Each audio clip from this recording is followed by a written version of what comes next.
السلام عليكم ورحمة الله وبركاته. أعوذ بالله من الشيطان الرجيم. بسم الله الرحمن الرحيم. الحمد لله رب العالمين والصلاة والسلام على سيدنا ومولانا أبي القاسم المصطفى محمد. اللهم صل على محمد وعلى محمد وعلى أهل بيت الطيبين الطاهرين المعصومين المكرمين. الحمد لله الذي هدانا لهذا وما كنا لنهتدي لولا أن هدانا الله. در ادامه توضیح اجمالی پیرامون بخشای از دعای مکرم کمیل به اینجا رسیدیم که امام می‌فرماید که ای خدا ولا تعاجلنی بالعقوبة علی ما عملت فی خلواتی من سوء فعلی و اساءتی و دوام تفریطی و جهالتی. خدایا من رو در واقع عجله نکن در معاقبه من و در جزا دادن به من به خاطر سوء فعلم و به خاطر بدیهایی که انجام دادم و به خاطر تفریط و مماطله‌ای که داشتم و به خاطر جهالتم. بسم الله الرحمن الرحیم. দোয়ায়ে কুমাইলের আলোচনায় আমরা এই পর্যায়ে এসে উপনীত হয়েছি যে ইমাম আলাইহিস সালাম এখানে আল্লাহ রাব্বুল আলামিনের কাছে ফরিয়াদ করছেন যে হে রাব্বুল আলামিন, আপনি আমাকে দ্রুত শাস্তি দেওয়া থেকে বিরত থাকুন, আমার গাফিলতির জন্য, আমার যে ত্রুটি বিচ্যুতিগুলো হয়ে গেছে সেই ত্রুটি বিচ্যুতিগুলোর জন্য, এবং সর্বোপরি আমার নির্বুদ্ধতার কারণে, আমি নির্বুদ্ধিতার কারণে, আমার জাহেলিয়াতের কারণে আমি যে ভুলগুলো করেছি, ত্রুটিগুলো করেছি, সেগুলোতে আপনি দ্রুত সাজা দেওয়ার জন্য আপনি বিরত থাকুন। به این قسمت رسیدیم که امام از خدا میخواهند که به خاطر جهالت یعنی جهل من رو عقوبت نکن. বলছে যে আমরা এই দোয়ার আজকে যে বিষয়টা আমরা চয়ন করে নিয়েছি সেই বিষয়টা হচ্ছে যে মৌলা এখানে আল্লাহ রাব্বুল আলামিনের কাছে কামনা করছেন, চাচ্ছেন যে আমাকে আমার জেহলাতের জন্য আমাকে আপনি ক্ষমা করে দিন। জাহেল yani چی؟ বলছে যে জাহালাত এর অর্থ কি? জাহেল yani আদম ইলম। জাহেলের অর্থ হচ্ছে যে আমাদের যে জাহেলিয়াত আছে সেই জাহেলিয়াত অর্থ যে আমার কোনো জ্ঞান নাই, یعنی من علم ندارم و آگاه نیستم که عملی رو بدون علم انجام میدم، آگاه نیستم. তার মানে আমি আমার কোনো জ্ঞান নাই, আমার কোনো ওই ব্যাপারে কোনো পূর্ব পরিচিতি নাই, আমি এই পূর্ব পরিচিতি ছাড়াই, জ্ঞান ছাড়াই আমি একটি আমল আঞ্জাম দিয়ে ফেলেছি। مگه خدا به خاطر جهل ما رو در واقع عقوبت میکنه؟ আল্লাহ রাব্বুল আলামিন আমাদের যেটা জাহাল আছে আমাদের ভিতরে, সেই জাহিলিয়াতের জন্য কি আল্লাহ রাব্বুল আলামিন আমাদেরকে সাজা দিবেন? না না, আল্লাহ রাব্বুল আলামিন সেই জাহিলিয়াতের জন্য আমাদেরকে সাজা দিবেন না। وقتی ما ناآگاه باشیم و نمیدونیم حکم خدا چی هستش انجام نمیدیم، خدا ما رو عقوبت نمیکنه چون آگاه نیستیم. যখন যে বিষয়টা সম্পর্কে আমাদের জ্ঞান নাই, যে বিষয়টা সম্পর্কে আমরা জানি না, আমরা বুঝি না, এবং সেই না বোঝার কারণে, না জানার কারণে, আল্লাহর নির্দেশনা কি এটা আমার হাতে না থাকার কারণে আমি না জেনে একটি কাজ করে ফেলেছি, আমার জাহেলিয়াত বশত আমি জাহেল, সেই হিসাবে সেক্ষেত্রে আল্লাহ রাব্বুল আলামিন আমাদেরকে কোনো সাজা দিবেন না। مثلا کسی که در واقع نسبت به اسلام جاهله، هیچ اطلاعی نداره، در یک گوشه از جنگل‌ها زندگی میکنه، آیا اینو خدا به خاطر اینکه مسلمان نشده عقاب میکنه؟ যদি কোনো ব্যক্তি এমন এক জায়গায় বসবাস করে যেখানে ইসলামের কোনো পয়গামই তার কাছে পৌঁছায়নি, ইসলাম সম্পর্কে তার কোনো জ্ঞান গর্বই নাই, ইসলাম সম্পর্কে কিছুই জানে না, অর্থাৎ ইসলাম সম্পর্কে সে জাহেল, ইসলামের ব্যাপারে সে জাহেল, এখন সে ইসলাম না চিনে, না জেনে, জাহেলিয়াতের কারণে সে মুসলমান হলো না, এখন আল্লাহ রাব্বুল আলামিন কি আমাদেরকে এই মুসলমান না হওয়ার জন্য ওই ব্যক্তিকে সাজা দিবেন? আল্লাহ রাব্বুল আলামিন তাকে সাজা দিবেন না। তাহলে এখানে প্রশ্ন আসবে যে তাহলে মাওলা আলী ইবনে আবি তালিব আলাইহিস সালাম কেন এখানে আল্লাহ রাব্বুল আলামিনের কাছে ফরিয়াদ করছেন যে হে রাব্বুল আলামিন, আমাদের জাহিলিয়াতের জন্য আমাকে সাজা দিয়েন না আপনি? প্রকৃতপক্ষে জাহিলিয়াত হচ্ছে দুই ধরনের, এক জাহল নজরি و یک جهل عملی। আমরা একটি দৃষ্টিভঙ্গিগত জাহেলিয়াত এবং একটি হচ্ছে যে আমালি জাহেলিয়াত। জাহলে ইলমি ওয়া জাহলে আমালি। বলা যেতে পারে যে জাহালে ইলমি, জাহালে আমালি। জাহলে ইলমি یعنی که من آگاه نیستم، علم ندارم، مطلع نیستم। জ্ঞান গর্ব ক্ষেত্রে যে জাহিলিয়াতটা, সেটার অর্থ হচ্ছে যে আমি এই বিষয়ে জানা ছিল না, আমার এই বিষয়ে আমার কোনো জ্ঞান ছিল না, মানে সজ্ঞানে আমি এই কাজটা করিনি, অজ্ঞানে করেছি। আল্লাহ রাব্বুল আলামিন এই যে না জানার কারণে, অভিজ্ঞতা না থাকার কারণে, জ্ঞান না থাকার কারণে, পূর্বের বিষয়ে জানা না থাকার কারণে আমি কাজটা করে ফেলেছি, এই জন্য রাব্বুল আলামিন আমাদেরকে সাজা দিবেন না। من اطلاع پیدا نکردم نسبت به این حکم، نمیدونستم، انجام ندادم و فکرم نمیکردم که باید برم دنبالش و یاد بگیرم. اصلا جهل مطلق داشتم، اصلا نمیدانستم. خدا ما رو عقاب نمیکنه। আমি আল্লাহ রাব্বুল আলামিনের এই নির্দেশ সম্পর্কে আমি জানতাম না, আমার কোনো জ্ঞান ছিল না, এবং আমার মস্তিষ্ক এমনটা কাজও করেনি। এতটাই জাহিলিয়াত ছিলাম আমি, এতটাই জাহেল আমি, নির্বোধ আমি, যে আমার মাথায় এটাও আসেনি যে এই ব্যাপারে কারোর কাছে জিজ্ঞাসা করবো যে ভাই এই ব্যাপারে কোনো নির্দেশ আছে কিনা আল্লাহ পাকের আমাকে জানার জন্য, সেটাও আমি করিনি। অথবা আমি সম্পূর্ণ জাহিলিয়াতে মতলাকে নিয়ে একেবারে পরিপূর্ণ নির্বোধিতার কারণে আমি এই কাজটা করেছি। আল্লাহ রাব্বুল আলামিন আমাকে اسکیمایی که در اعماق قطب جنوب هستن یا اون قبایلی که الان تو همین بنگلادش تو این جزیره ای هستن که یک جزیره ای هستش که هیچ کی نمیتونه بره توش، اینا اصلا حضرت عیسی نمیشناسن، حضرت موسی نمیشناسن، حضرت محمد صلی الله علیه و آله نمیشناسن। আমাদের বিশ্বের উত্তরে এমন কোন জায়গা নিশ্চয়ই আছে যেখানে হয়তো কোনো গোত্র, কোনো জনগণ সেখানে বসবাস করতে পারে। আমাদের এখনো পর্যন্ত আমরা কেউ জানি না, খোঁজও পাইনি। ধরে নিলাম যে ওখানে কোনো জনগণ বসবাস করে, বা অত দূরে না যে আমরা বাংলাদেশে কোনো একটা দ্বীপ আছে, সে দ্বীপে কোনো সম্পর্কই নাই, সে দ্বীপে যাওয়া সম্ভব না, কেউ আজ পর্যন্ত যেতে পারেনি। ধরে নিলাম যে ওখানে কিছু লোকজন বসবাস করে, কিন্তু তাদের কাছে তো কোনো খবর পৌঁছায়নি। এখন ওই লোকগুলো কোনো কিছুর সাথে যোগাযোগ না রাখার কারণে, কোনো জ্ঞানই তাদের কাছে না পৌঁছানোর কারণে যদি একটা কোনো কাজ করে ফেলে থাকে জাহিলিয়াত বশত, জাহেল বশত, তাহলে কি আল্লাহ পাক তাদেরকে সাজা দিবেন?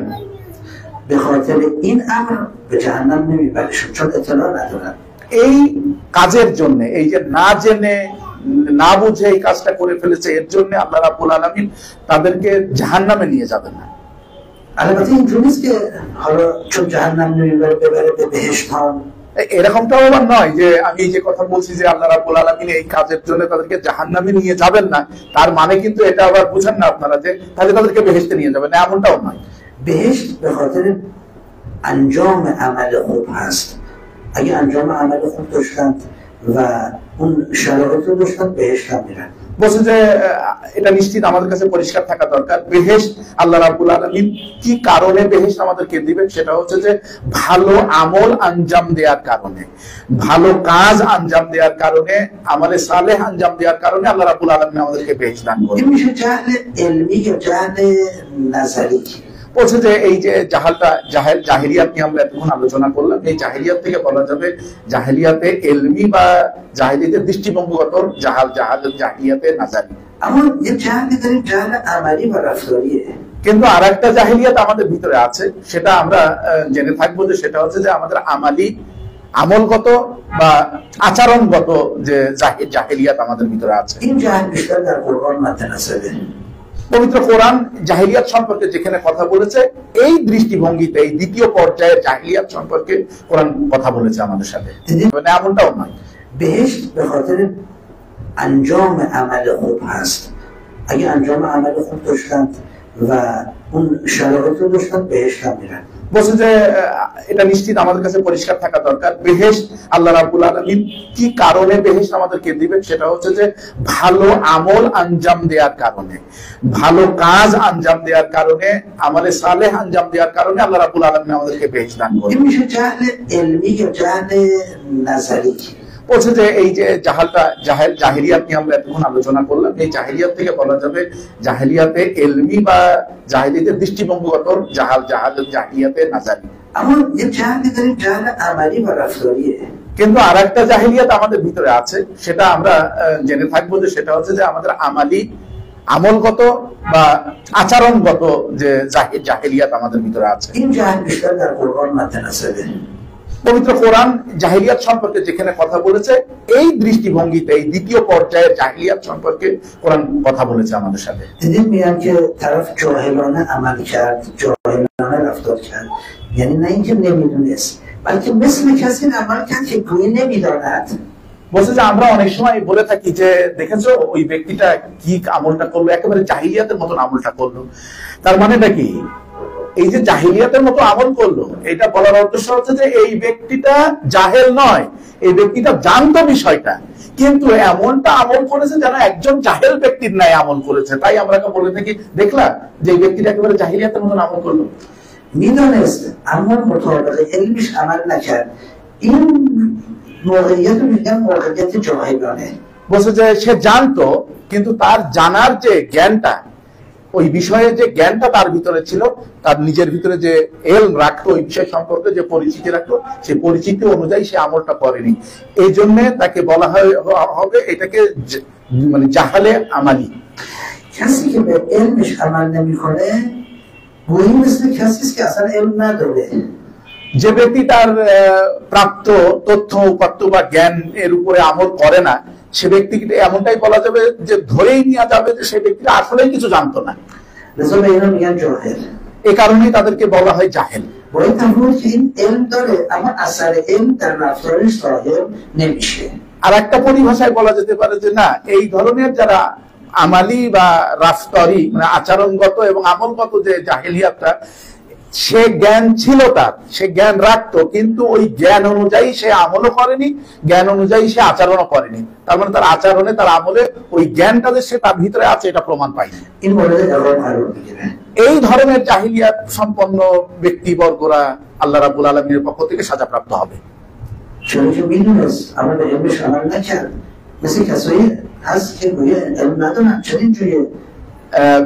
এর কারণটা হচ্ছে কি যে আল্লাহ রাব্বুল আলামিনের যে দলিল, সে দলিল হচ্ছে যে না, সে জানতো, কিন্তু সে জানা সত্ত্বেও তার ওই জ্ঞানের উপরে সে আমল করেনি।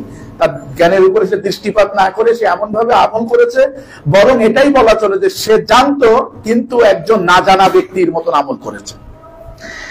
خیلی از مواردی که جهل در قرآن خوانده شده به همین معنای دوم هست. دقت بفرمایید. বলি পবিত্র কোরআনে জাহিলিয়াত সম্পর্কে, জাহাল সম্পর্কে যে আলোচনাগুলো এসেছে, সেই আলোচনাগুলো বেশিরভাগই হচ্ছে এই দ্বিতীয় পর্যায়ের, দ্বিতীয় পয়েন্টের উপরে কোরআন কথা বলেছে। این جهل می‌دونید به کجا برمیگرده؟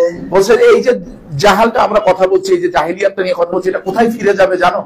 این جهل ارادی هست. এটা ইচ্ছাগত জাহাল বলা চলে, এই জায়গায় ফিরে যাবে। در واقع ما دو جهل داریم به عبارت دیگر. বলছে যে আরেকটা দৃষ্টিভঙ্গিতে আমরা আরো দুই ধরনের জাহাল আমাদের সামনে আছে। جهل غیر ارادی و غیر اختیاری و جهل ارادی و اختیاری. একটা হচ্ছে যে এই দ্বিতীয় পর্যায়ের জাহালটাকে আমরা দুই ভাগে ভাগ করতে পারি। সেটা হচ্ছে যে একটা হচ্ছে জাহালে গায়রে ইরাদি মানে আমার অনিচ্ছাকৃত জাহাল, আর একটা হচ্ছে জাহালে ইরাদি মানে আমার ইচ্ছাকৃত জাহাল। وقتی من الان علم ندارم به چیزی که این جهلم ارادی که نیست، نمیدونم اصلا که بخوام علم داشته باشم و جاهل بمانم، این جهلم ارادی نیست. বলছে যে আমি যখন কোনো বিষয়ের উপরে জ্ঞান রাখি না, সেই বিষয়ের উপরে যখন আমি কোনো আমল করি, অর্থাৎ না জেনে আমল করেছি, এটা আমার ইচ্ছার উপরে নির্ভরশীল নয়। কারণ আমি জানতাম না, আমল করে ফেলেছি, না জেনে আমল করেছি, আমার ইচ্ছার সম্পর্কের সাথে সম্পর্কিত নয়। اما جهل ارادی چیه؟ این که من علم دارم که اگر این رو بندازم پایین میشکنه، اما میندازم پایین। কিন্তু জাহালে ইরাদি মানে ইচ্ছাকৃত জাহাল যেটা, সেটার অর্থটা কি? তার মানে আমি জানতাম এই বিষয়টা সম্পর্কে, আমার পরিপূর্ণ জ্ঞান ছিল, কিন্তু তার সত্ত্বেও সেটাই সেই জ্ঞানের উপরে আমল না করে আমি বিপরীত ধর্মী আমল করে ফেলেছি। কেন আমি এটাকে হাত থেকে ফেলে দিব নিচে? কারণ আমার যে নাফসে আম্মারা আছে, যে আমার হাওয়াই নাফস আছে, সেটা আমাকে বলতেছে এটাকে মাটিতে ফেলে দাও।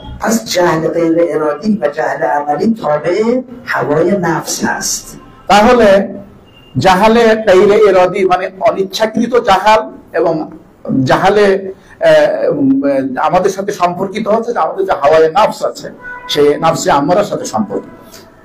اون کسی که رفت مثلا ناقه حضرت صالح رو در واقع کشت، آیا نمیدانست این معجزه است؟ بله اما کار کسی رو انجام داد که گویی نمیدانست به خاطر هوای نفسش. বলছে যে হযরত সালেহ আলাইহিস সালামের যে নখে ছিল সেই নখেটাকে যখন সে কেউ হত্যা করেছে তখন সে কি জানতো না যে এই হত্যা করাটা কতটা খারাপ হবে বা মানে ভুল হবে, জানতো, কিন্তু তারপরেও সেটাই কাজটা করেছে। آیا سامعی نمیدونست که درست کردن این گوساله یعنی در واقع شرک، یعنی در واقع گناه میدانست، اما به خاطر اینکه هوای نفسش و معروف شدن و مشهور شدنش باعث شد که این کار انجام بده. বলছে যে সামেরিরা তারা কি জানতো না যে এই গরুর বাছুর তৈরি করে তাকে পূজা করা শুরু করে দেওয়াটা এটা কতটা মানে খোদা বিরোধী কাজ হবে? নিশ্চয়ই তারা জানতো, কিন্তু তাদের ওই যে নাফসে আম্মারা, তাদের ভিতরে যে তাদের অন্তরের চাওয়াটা, সেই মানে অবৈধ চাওয়াটা তারা সেটা বাস্তবায়ন করেছে এবং সেই গরুর বাছুর তৈরি করে সে তাকে পূজা করা শুরু করেছিল। آیا فرعون بعد از اون همه معجزه هایی که حضرت موسی آورد نفهمید که خدای وجود داره و توحید رو باید اعتقاد داشته باشه؟ میدانست، اما هوای نفسش نمیذاشت. বলছে যে ফেরাউনের সামনে যে হযরত মূসা এত বড় বড় মুজিজা তার সামনে সংগঠিত করেছে, তার সামনে বাস্তবায়ন করেছে, সেই ফেরাউনকে দেখিনি যে এই মূসার এমন মানে মুজিজাগুলো নিশ্চয়ই তার পিছনে একজন খোদা আছে, একজন আল্লাহ আছে, যার উপরে যে এক ও দ্বিতীয় এবং তার উপর ঈমান আনা প্রয়োজন। কিন্তু এত কিছু দেখার পরেও সেই ফেরাউন কিন্তু ঈমান আনেনি এবং সে ওইভাবে তার শেষ হয়েছে। বলছে যে আমরাও কিন্তু এই আলোচনার বাইরে নই, আমরা অনেক সময় এই আলোচনা এরকম ভাবে আমল করে থাকি। আমরা বুঝি যে এই কাজটা করা আমার জন্য গুনাহ হবে, অন্যায় হবে, তারপর আমরা করি। কেন? তার এর কারণ হচ্ছে যে আমাদের নফস এটা চায় আমাদের কাছে ওই কাজটা করো, ওই বিপরীতমুখী কাজটা।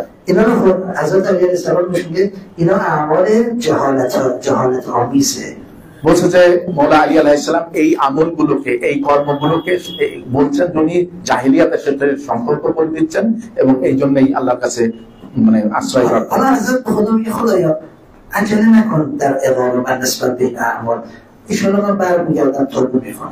মওলা আলী আলাইহিস সালামের এখানে এই যে পংক্তিটা, এই উক্তিটা এইভাবে বলছেন আল্লাহ রাব্বুল আলামিনের কাছে যে হে রাব্বুল আলামিন, আমার এই ধরনের যে জেহালাত, এই ধরনের যে জাহেল সম্পর্কিত আমার যে আমলগুলো, এইগুলোর ব্যাপারে আমাকে সাজা দেওয়ার ব্যাপারে আপনি খুব দ্রুততা অবলম্বন করেন না। আমি হয়তো তওবা করে ফেলতে পারি, আমি হয়তো ফিরে আসতে পারি, আমাকে সময় দিন।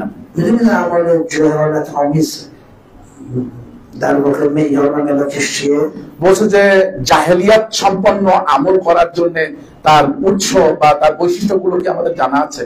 اینکه اگه من رو قاضی بکنن بر علیه خودم حکم کنن، এই যে আমি বিচারক নই, তারপরেও বিচারকের আসনে বসে আমি নিজে সিদ্ধান্ত দিয়ে থাকি। چون من میدونستم علیرغم علمم این کار رو انجام دادم، কারণ আমি তখন বলে থাকি যে না না না, আমি জানতাম, আমার জ্ঞান ছিল, আমি জ্ঞান গর্ব ভাবেই এই আমলটা আঞ্জাম দিয়েছি।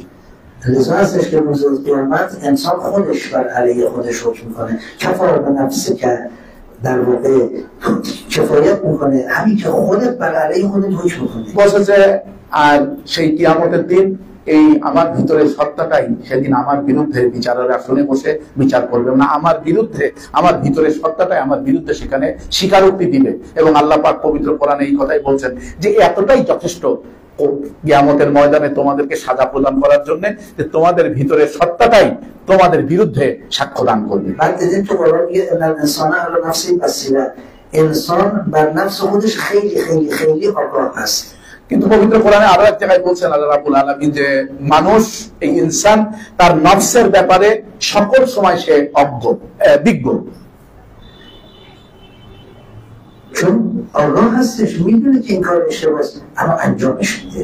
কারণ তার নফসের চাওয়া পাওয়া সম্পর্কে সে জানে, তার জানা আছে, এবং তার নফস যে চাচ্ছে এটা ভালো কি মন্দ সেটাও সে জানে, তার সত্ত্বেও সে তার ওই মন্দ দিকটাই সে আঞ্জাম দিয়েছে।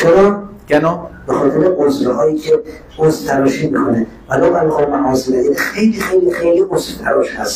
কারণ পবিত্র কোরআনে আবারও বলছে যে এরা এই মানুষ, কারণটা কি, পরে আমি আমার নিজের কাজের অবৈধ কাজগুলোকে বৈধ করার জন্য আমি নিজে নিজেই দলিল তৈরি করব। না না না, আমি খুব বুঝে শুনে এই কাজটা করেছি, হ্যাঁ হ্যাঁ এটা আমার জ্ঞানের ভিত্তিতে এই কাজটা করেছি, এই কোরআনও তাই বলছে। شما دیدید که مثلا یه دانشجو یا حتی یه دانش آموز مثلا نمره بعدی که میگیره خودش مقصر چگونه میده؟ বলছে যে এ পর্যন্ত কি তোমরা এরকম কিছু দেখেছো যে কোনো ছাত্র যখন কম নম্বর পায় কোনো সাবজেক্টে পরীক্ষার পরে তখন সে নিজেকে দোষী সাব্যস্ত করে? میدونه که درس نخونده اشتباه کرده اما عذر میاره. ওই ছাত্র সে জানে যে তার না পড়ার কারণে, তার পরিশ্রম না করার কারণে সে ওই সাবজেক্টটাই পরীক্ষায় সে কম নম্বর নিয়ে এসছে বা ভালো নম্বর আনতে পারেনি, কিন্তু তারপরেও সে দলিল তৈরি করে তার পক্ষে। میگه امتحان مشکل بود همه نمره کم آوردن. বলছে যে বাড়িতে এসে কি বলে, বাবু মুরব্বীদের সামনে, বাবা মার সামনে কি বলে যে না এই পরীক্ষাটা আসলে প্রশ্ন খুব কঠিন হয়েছিল, আমরা সবাই নম্বর কম পেয়েছি। میگه دیشب کم خوابیده بودم.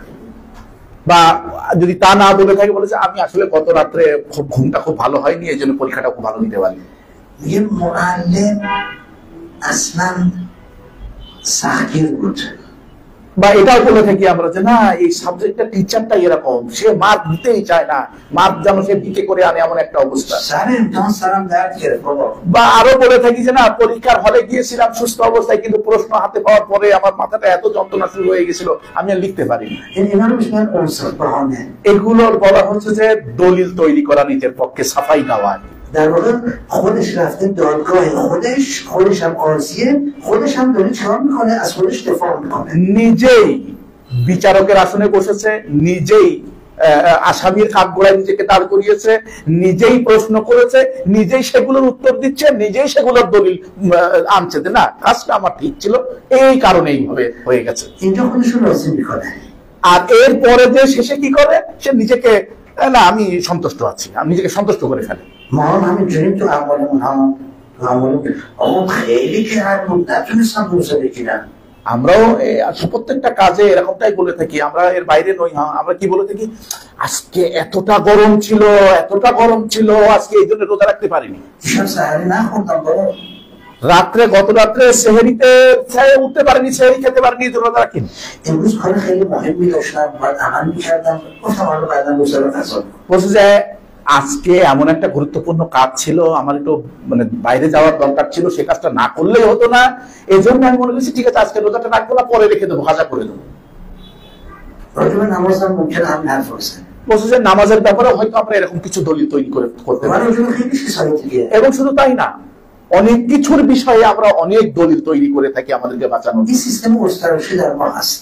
এই সাফাই গাওয়াটা আমাদের ভিতরে একটা অস্তিত্বগত স্বভাব আমাদের, و ما رو بدبخت میکنه. আর এটা আমাদেরকে সব থেকে সর্বনাশ ডেকে নিয়ে আসবে। ما باید خیلی مواظب باشیم. سیستم گستراشی خودمون رو اصلاح کنیم. আমাদের উচিত হবে যে আমরা এই সাফাই গাওয়াটা, নিজের ত্রুটিটাকে, নিজের দলিল নিয়ে এসে সেটাকে একভাবে শুদ্ধ করে নেওয়ার প্রক্রিয়াটা আমাদের ভিতরে আমাদের সঠিক করা দরকার। حالا صبر میکنیم بعدا درستش میکنیم. এখন আমরা এরকমটা হয়তো বলে থাকি ঠিক আছে আমরা একটু সবল করি, পরে এটা ঠিক করে ফেলবো। بذاریم مقطع رو بگذاریم بعدا. বলছে যে এই সেমিস্টারটা আমরা পড়ে নেই, তারপরের সেমিস্টার থেকে একবারে সব ঠিক করে ফেলবো। میدونید که ما خیلی تو زندگی مقطع برای خودمون درست میکنیم. বলছে যে আমাদের জীবনে আমরা এরকম প্রত্যেকটা ক্ষেত্রেই আমরা একটু পর্ব করে ফেলেছি আমাদের, و بعد کارها رو احاله میدیم به مقاطع بعدی. এবং আমরা এই পর্বের কাজটা বলি যে এই পর্ব যখন হলো না ঠিক আছে আমরা পরের পর্বে আমরা কাজগুলো সম্পন্ন করে ফেলবো। با حسن اینکه الان بعدا وقت دارم. এর কারণটা কি? কারণ আমরা এটা বলি না ঠিক আছে এই পর্বে তো করা গেল না, এই পর্বে সম্ভব হলো না, সময় তো আছে আমাদের হাতে, পরের পর্বে একসঙ্গে করে ফেলবো। انسان خیلی موجود پیچیده‌ای هست. বলছে যে ইনসান এমন একটা অস্তিত্ব, যে অস্তিত্ব এত পেঁচানো একটা সিস্টেম, এই মানুষরা شما از این درختان همیشه یه رفتار واحد می‌بینید.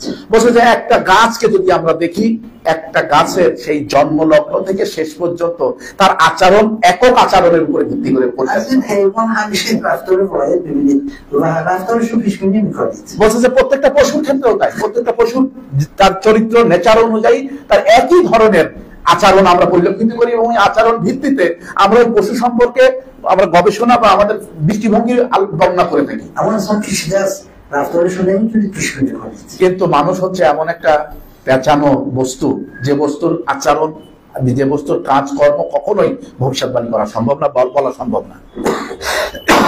اینها همه به خاطر همین وضعیت پیچیده‌ای که در وجود خودمون ایجاد کردیم. আমাদের এই অস্তিত্বগত যে জটিলতা রয়েছে সেই জটিলতাগুলো আমরা নিজেরাই তৈরি করেছি। با خدا میتونیم پیچیده باشیم؟ আল্লাহ রাব্বুল আলামিনের সাথেও কি সম্ভব যে এই জটিলতা নিয়েই তার সাথে আমরা এইভাবেই চলবো? با خودمون هم میتونیم پیچیده باشیم؟ বলছে যে আমাদের নিজেদের সাথে কি নিজেদের সাথেও কি এটা সম্ভব যে নিজেরা নিজেদের সাথেই জটিলতাপূর্ণ আচরণ করে চলবো? نمیشه ما خودمون نمیتونیم گول بزنیم. এটা সম্ভব না, নিজেরা নিজেদেরকে টুন পড়াতে পারি না। پس باید به فکر بیفتیم این جهالت ها رو از صحنه رفتار خودمون خارج بکنیم। তাহলে আমাদের মানুষ হিসাবে, সর্বোৎকৃষ্ট জীব হিসাবে আমাদের উচিত হবে এই ধরনের ত্রুটিগুলো আমাদের সত্তার ভিতরে যে রয়েছে এই ত্রুটিগুলো সময় থাকতে আমাদের এগুলো পরিচ্ছন্ন করা দরকার, পরিষ্কার করা দরকার, ইসলাহ করা দরকার। و رفتارهای خودمون رو اصلاح بکنیم এবং আমাদের আচরণকে শুদ্ধ করা উচিত আমাদের। به آگاهی‌های خودمون عمل بکنیم এবং আমাদের যে জ্ঞানটা আমাদের কাছে পৌঁছেছে সেই জ্ঞানের উপরে ভিত্তি করে আমাদের আমল করা উচিত। یعنی صادق باشیم। আর সংক্ষিপ্তভাবে বলতে হবে যে আমরা সত্যবাদিতা আমরা চয়ন করব। الذين آمنوا وعملوا الصالحات که در قرآن داریم خدا میگه اینا صدیقین هستن. یعنی کسی که ایمان داره و عمل صالح میکنه خیلی پیچیده نیست، آگاهی داره عمل میکنه به آگاهیش، این میشه صدیق، به مقام صدیقی میرسه، خیلی مقام بالایی هست। পবিত্র কোরআনে যেভাবে আমাদেরকে বলেছে যারা ঈমান এনেছে, যারা আমলে সালেহ আঞ্জাম দিয়েছে তাদেরকে পবিত্র কোরআন সিদ্দিকিন বলে ঘোষণা দিয়েছে। তার মানে কি আমরাও যদি ঈমান এনে থাকি, যদি আমরা আমলে সালেহ আঞ্জাম দেই তাহলে অবশ্যই আমাদেরকে সত্যবাদিতাকে আমাদেরকে ধারণ করতে হবে এবং সেইভাবে আমাদেরকে পথ চলতে হবে। اللهم صل على محمد و آل محمد و عجل فرجهم. در دعای 20 صحیفه سجادیه دعای مکارم الاخلاق خواندیم که و البسن زینت المتقین فی بسط العدل و کسب الغیظ و اطفاء النائره و ضم اهل الفرقه و اصلاح ذات البین و افشاء العارفه و لین العلیکه. خدایا به من لین علیکه بده. لین علیکه یعنی چی؟ বলছে যে আমরা সাইফে সাজ্জাদিয়ার দ্বিতীয় পর্বের যে আলোচনাটা আমরা সবসময় করে থাকি বৃহস্পতিবারে, সেটা দ্বিতীয় পর্যায়ের আলোচনাটা হচ্ছে সাইফে সাজ্জাদিয়ার 20তম দোয়ার আলোচনাটা। সেই 20তম দোয়ার আলোচনায় আমরা এই জায়গায় এসে পৌঁছেছি যে আল্লাহ রাব্বুল আলামিন আমাদেরকে আল্লাহ রাব্বুল আলামিনের কাছে মওলা ইমাম সাজ্জাদ আলাইহিস সালাম চাচ্ছেন লিনুল আলিকা yani নারমখুই। বলছে যে লিনুল আলিকা যেটা চাচ্ছেন মওলা আল্লাহ রাব্বুল আলামিনের কাছে, এটা হচ্ছে যে বলছে হে রাব্বুল আলামিন আমার ভিতরে নম্রতা দান করুন। یکی از ویژگی‌های متقین نرمخوییه. বলছে যে মুত্তাকিনদের একটি গুরুত্বপূর্ণ বৈশিষ্ট্য হচ্ছে তারা হচ্ছে নরম স্বভাবের। یعنی خشن نیستن ها. তারা হচ্ছে যে এই উগ্রতা তাদের ভিতরে নাই। خشن بودن با عصبانیت و غضب فرق میکنه ها. বলছে যে খাসেন এবং আসাবানিয়াত এবং গাজাব এগুলোর ভিতরে আলাদাভাবে পার্থক্য রয়েছে। خشونت منجر به غضب میشه اما لزوما همیشه انسان خشن عصبانی و غضبناک نیست. বলছে যে খুশুনাত যখন আমরা একে অপরের সাথে আমরা খুশুনাত করি, আমরা ঝগড়া বিবাদ করি, তখন সেটা আমাদের গাজাবে পরিণত হয়, মানে রাগে পরিণত হয়। কিন্তু একজন খাসেন ব্যক্তির কিন্তু সবসময় প্রয়োজন নাই যে সবসময় সে গন্ডগোল করবে বা সবসময় সে রাগান্বিত ভাব থাকবে, এমনটা না। সে খাসেন বিষয়টা আলাদা জিনিস। نرمخویی یعنی که من رفق داشته باشم، آرام باشم، بچسب باشم، مهربان باشم. নরম স্বভাবের, আমাকে নরম স্বভাব দান করো। আমার ভিতরে নরম স্বভাবটা হচ্ছে তার মানে কি আমি সবার ব্যাপারে আমি একটা কোমল হৃদয় নিয়ে চলবো, সবার ব্যাপারে সহজ করে আমি সবকিছু ধারণ করব, সবকিছু তাদের সাথে মিটাবো মানুষের সাথে। এই যে নরম ভাবটা আমাদের থাকা। اگه من در هم باشم، خشن باشم، شما اصلا با من ارتباطی برقرار می‌کنید؟ বলছে যে আমি যদি এরকম খাসেন টাইপের ব্যক্তি হই, আমি সবসময় আমার ভুরুটা এরকম কুচকে থাকে, আমি একটা বেশ একটা মূল ভাব নিয়ে থাকি, খাসেন টাইপের খুব উগ্রপূর্ণ চিন্তা ভাবনা নিয়ে একটা থাকি, আপনারা কেউ আমার সাথে সম্পর্ক তৈরি করতেই ইচ্ছা প্রকাশ করবেন না। তার মানেটা কি আমি প্রথম সময় থেকে আমার দরজাটা বন্ধ করে দিয়েছি সম্পর্ক স্থাপনে।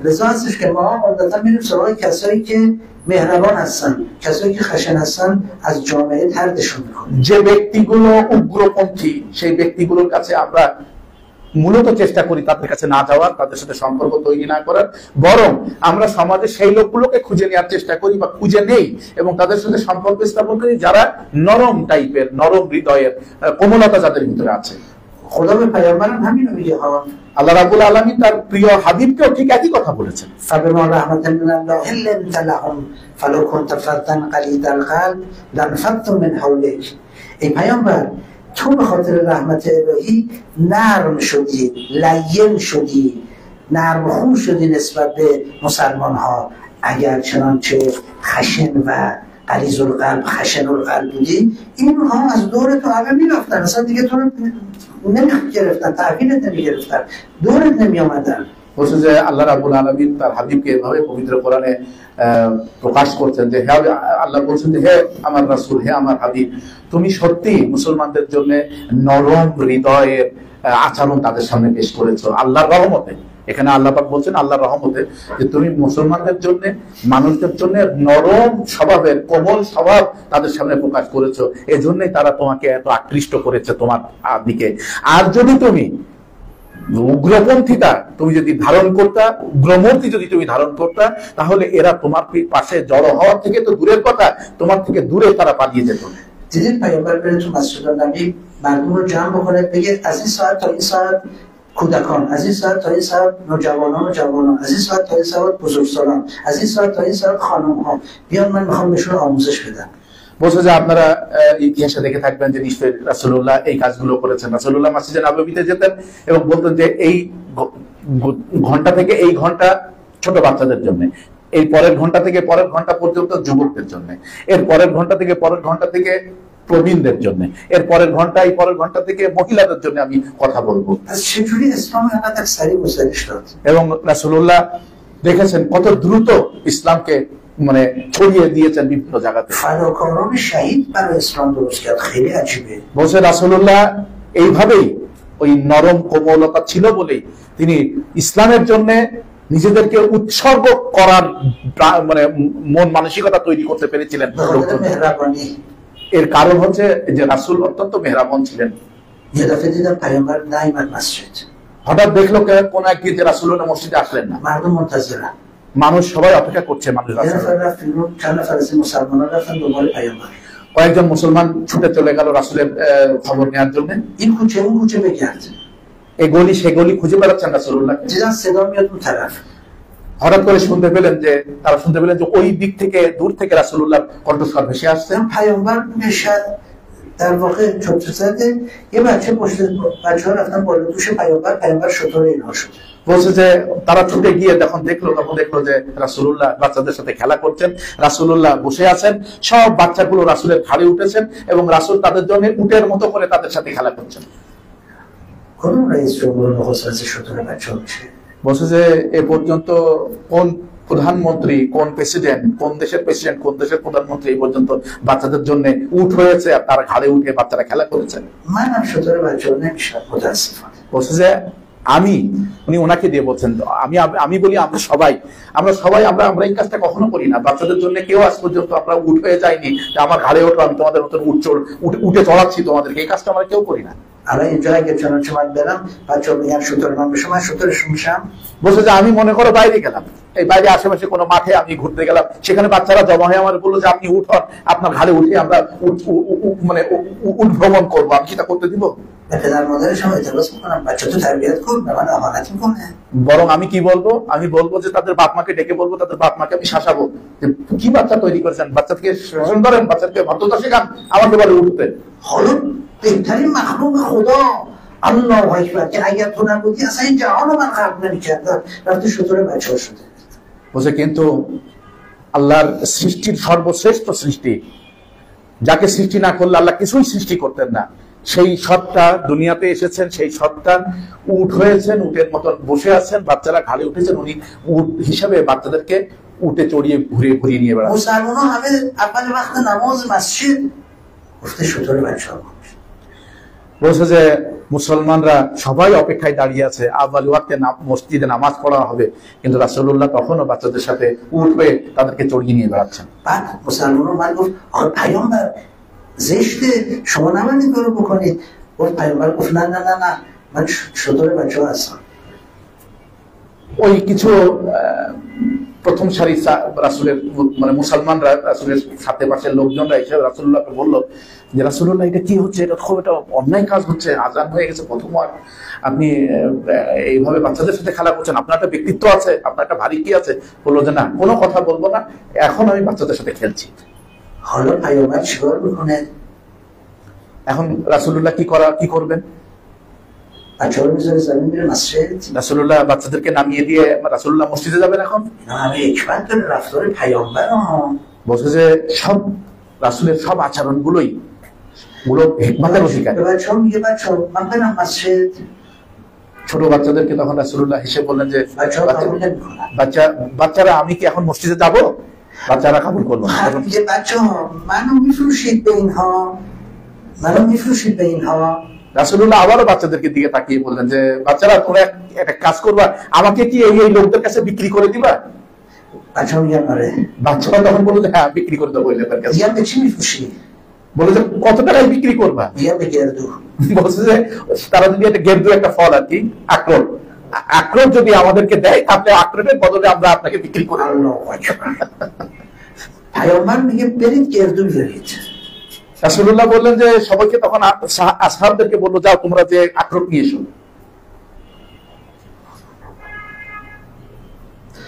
الله اکبر. واقعا گردو میارن به بچه ها میدن، پیامبر آزاد میشه. বলছেন যে সাহাবারা আখরোট নিয়ে আসলো ঝুড়িতে করে এবং এই রাসূলুল্লাহ হাতে করে বাচ্চাদেরকে আখরোট দিলেন।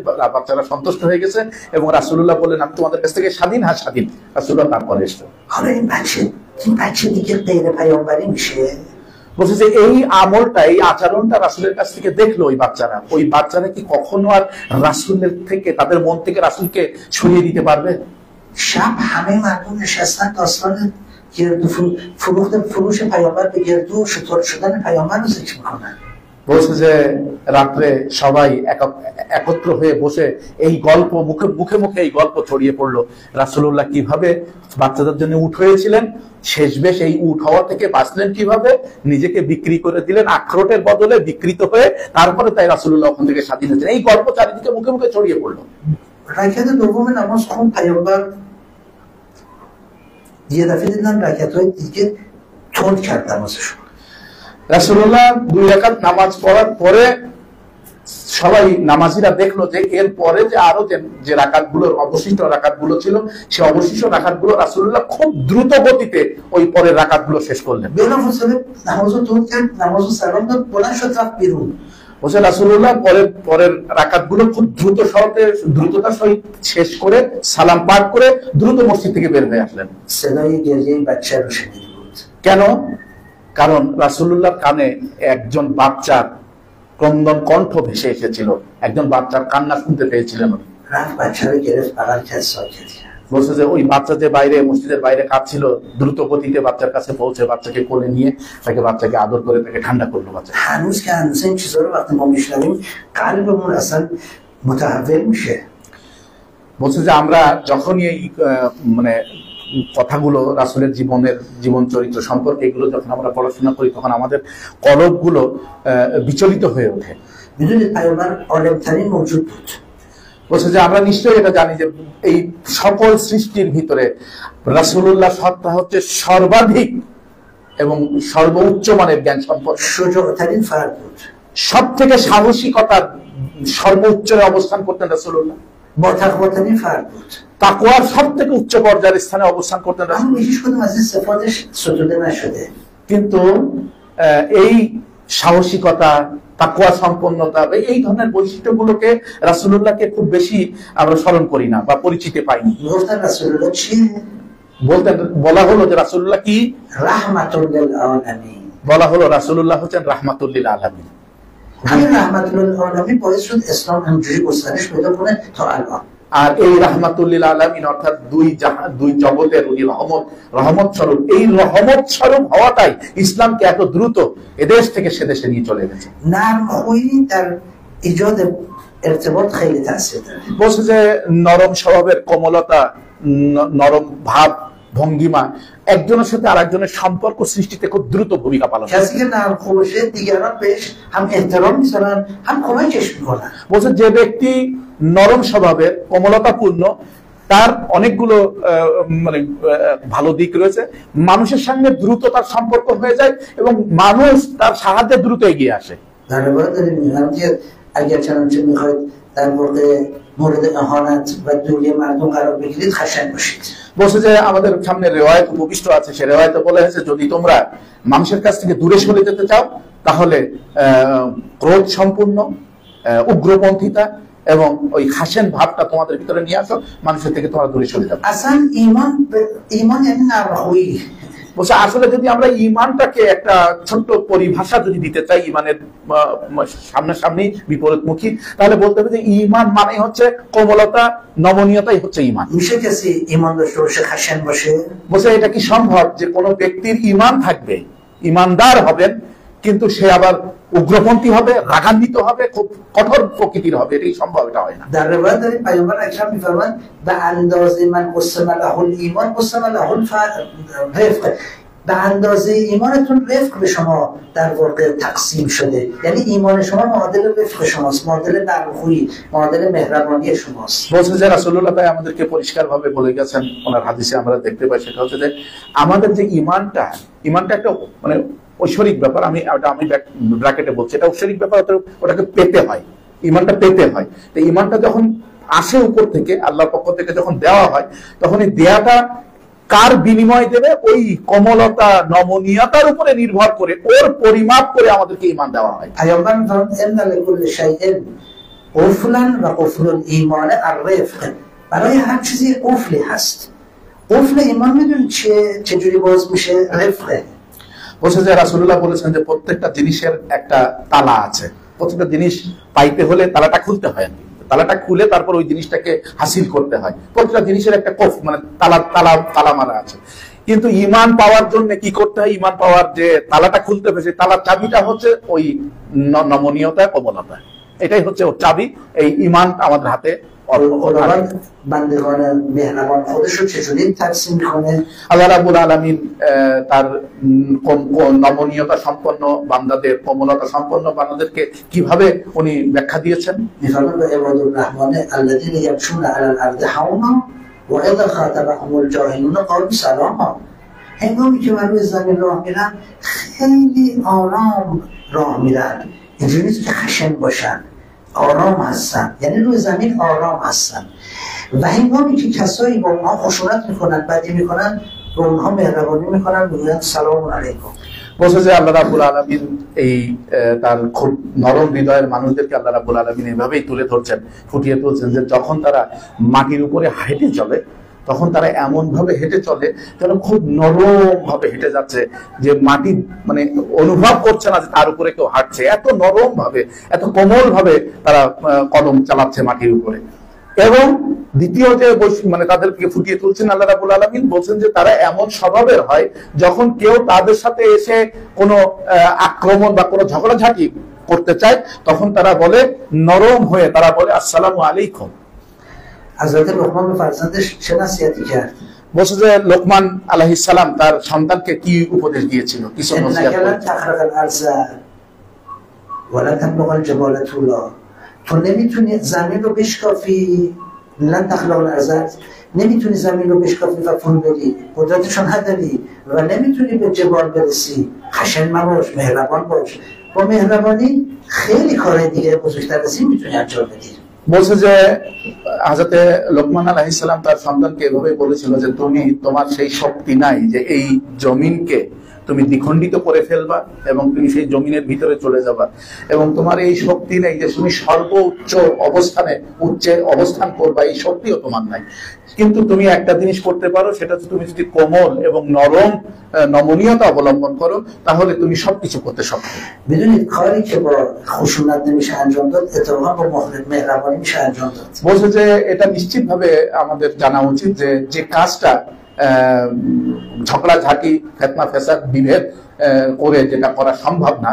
شما حتی به فرزند خودتون اگه خشونت بکنید از پیش شما میره. কিন্তু সেটা মেহরাবন হয়ে নমনীয় হয়ে কমলীয় হয়ে করা সম্ভব।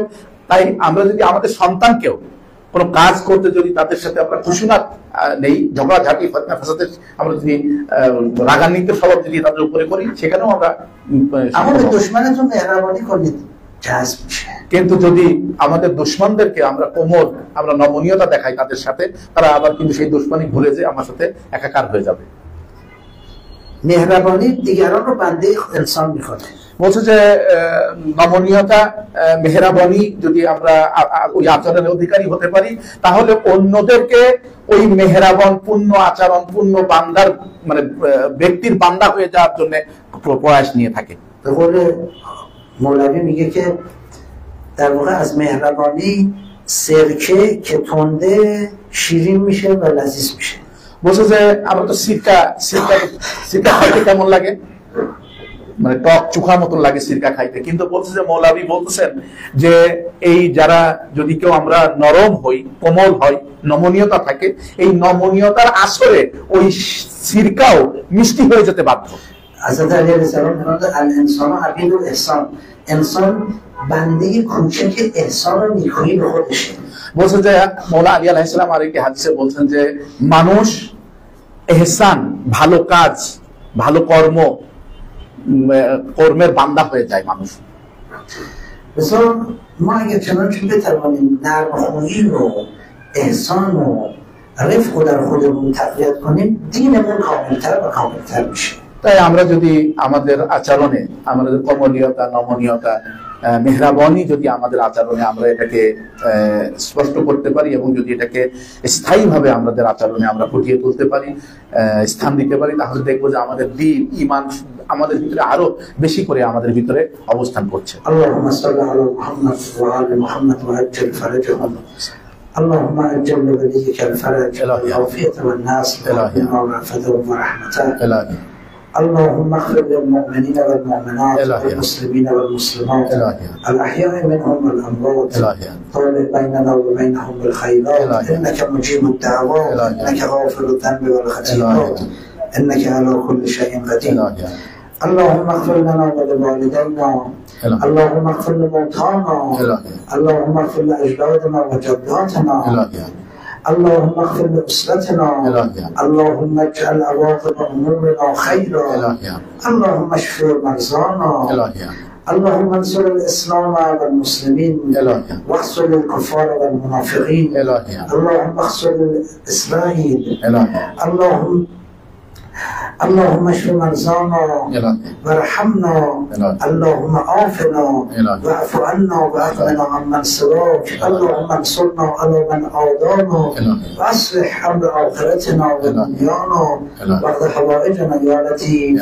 اللهم صل على محمد وعلى آل محمد وعجل فرجهم، والسلام عليكم ورحمة الله وبركاته.